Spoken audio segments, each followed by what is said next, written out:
یک سال از خروج شاه از ایران میگذره و او تا به حال با هیچ رسانه‌ای مصاحبه اختصاصی انجام نداده و اظهار نظر سیاسی نکرده. شاه قصد داره تا با قبول انجام یک مصاحبه اختصاصی یک بار برای همیشه روایت خودش رو از تلاش‌ها و برنامه‌هاش برای پیشرفت ایران و وقایع منجر به انقلاب بیان کنه. در میانه رقابت‌های رسانه‌ای و تلاش روزنامه‌نگاران برای مصاحبه با او، شاه درخواست یک روزنامه‌نگار بریتانیایی رو میپذیره.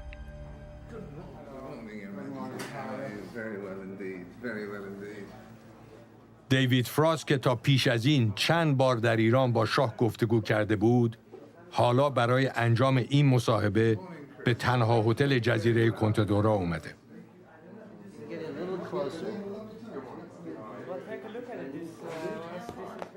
این مصاحبه که قراره در 8 ساعت و در 4 روز مختلف فیلم برداری بشه، تنها در نسخه 1 ساعته از شبکه ABC آمریکا پخش خواهد شد.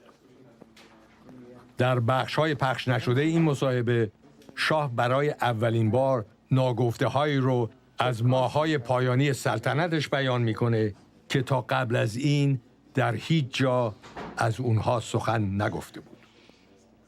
ناگفته‌هایی از شهریور 57 تا زمان ترک ایران که شاه برای اولین بار رویکرد جدیدی در شیوه سلطنتش در پیش گرفت.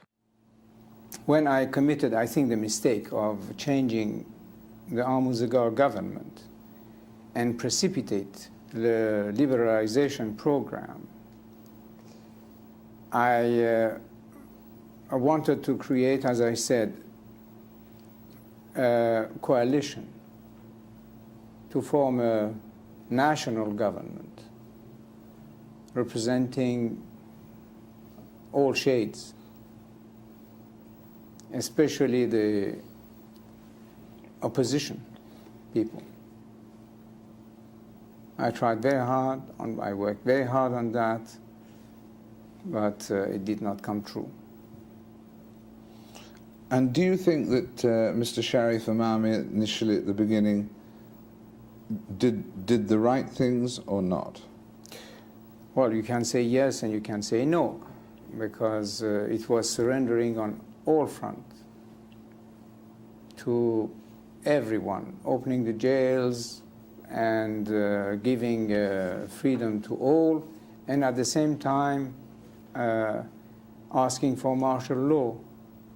So it was a mockery. We had officially the martial law, but it was not put into practice. At what point, you said yesterday from September onwards, but was it really from when Sharif Imami was appointed? At what point did you decide to step back? I mean, Sharif Imami's actions were his actions, yes, or your actions? No. With this government, they started to be on their own completely. He would come and see me, obviously. He would telephone to me. I would telephone to him. But the question of what the system that used to work before was absolutely changed. They would adopt and decide about things that they would never even report to me. Was there a time when you privately said to yourself, I may have to leave, before anyone suggested it to you? I may not win this battle? It was not so much the question that I was thinking that it was time to go. I was rather thinking that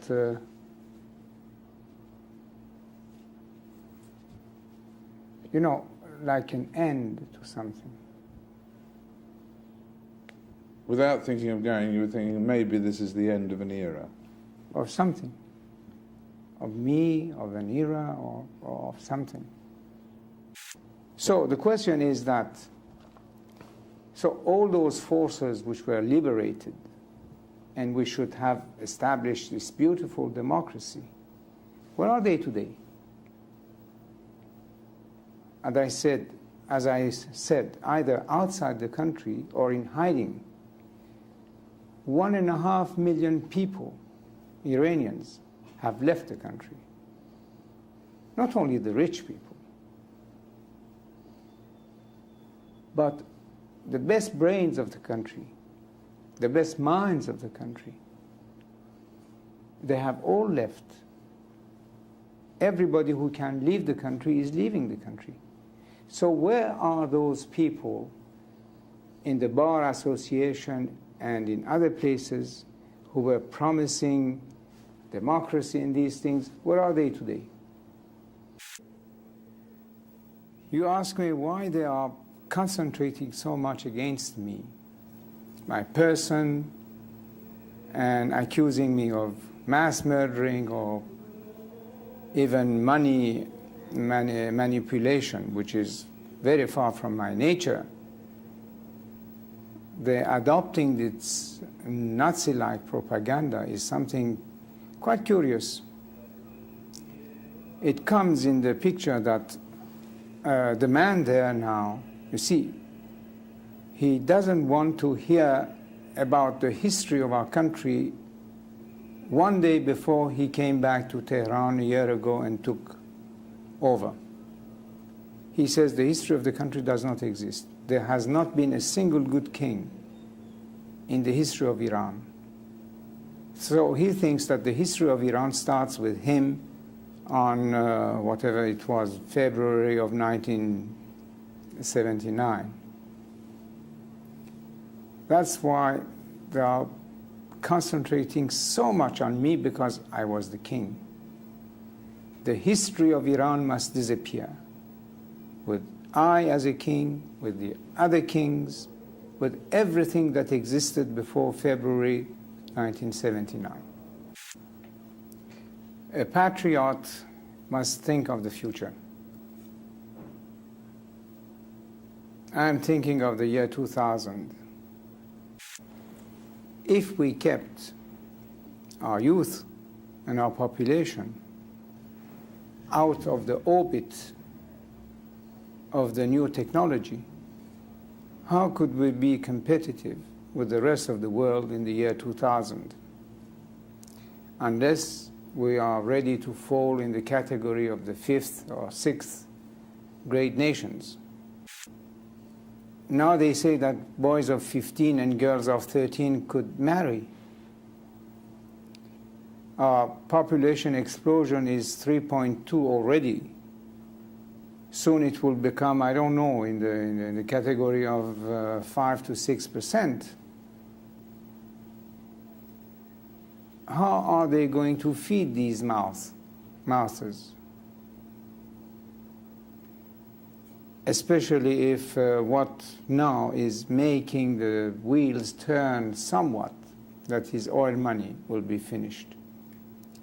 It's only through technology and mastering the science, and the future of the world is based on technology and science. And this is only in the Western world that you could find. So the man is not thinking of the country or its future, only about his hatred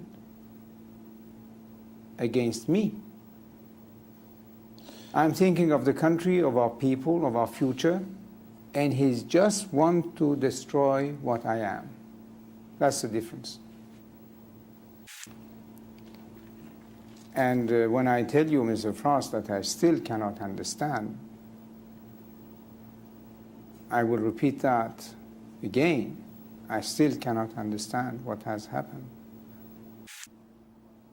If you had your time as Shahanshah over again, those 37 years, what would you have done differently?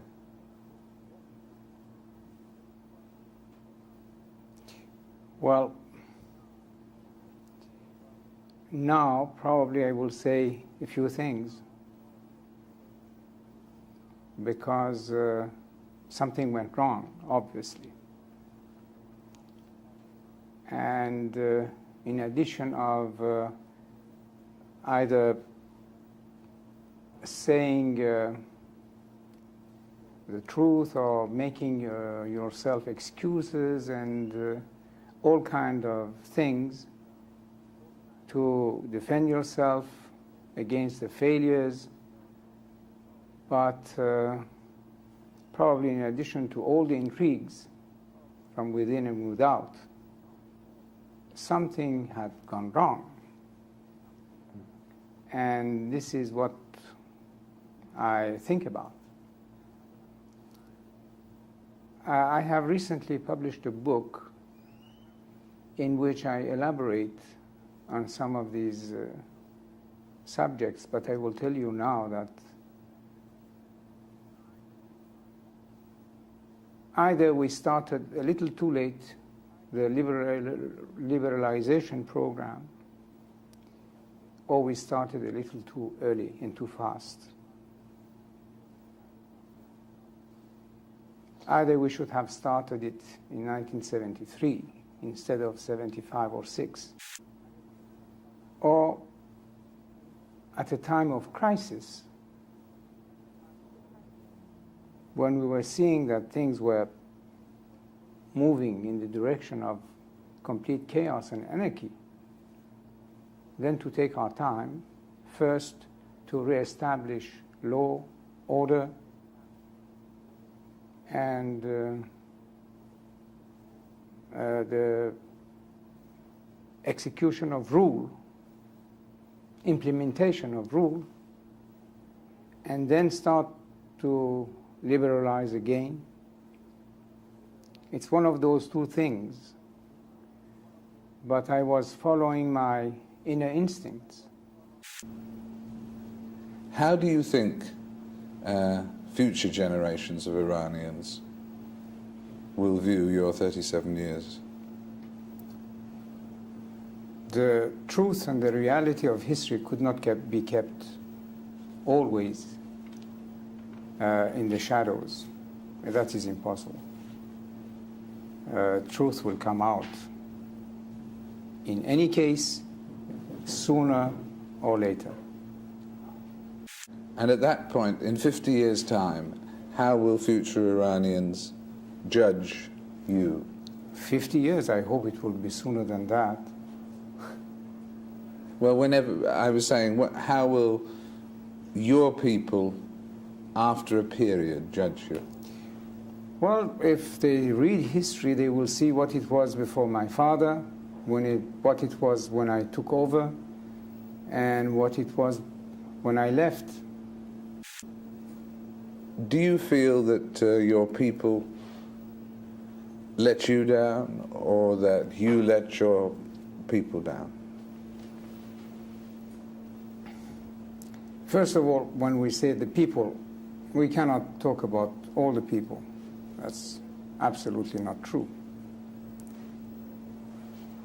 I can say that the silent majority remained silent. And if I let my people down, it was for the purpose that I tried to explain, that a king cannot be a dictator and that a throne could not be based on blood. This is my only explanation for what it is worth. Did your people let you down, do you think? Well, the majority remained silent.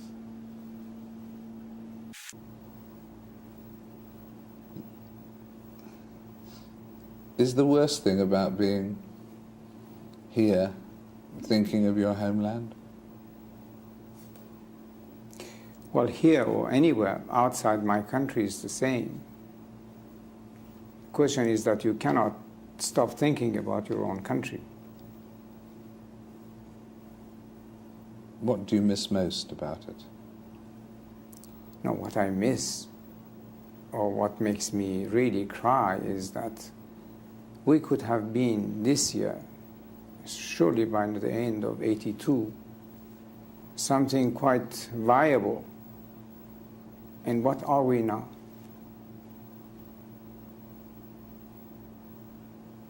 What has it served? The religion? Democracy? Human rights? The rule of the people?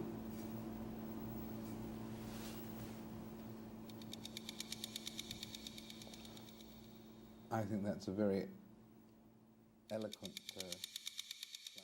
برای شاه این گفتگو فرصتی ارزشمند تا با دفاع از کارنامه و عملکردش در مقام پادشاه ضمن قبول بعضی اشتباهات، تلاش‌ها و برنامه‌های خودش برای پیشرفت ایران رو به همه یادآوری کنه.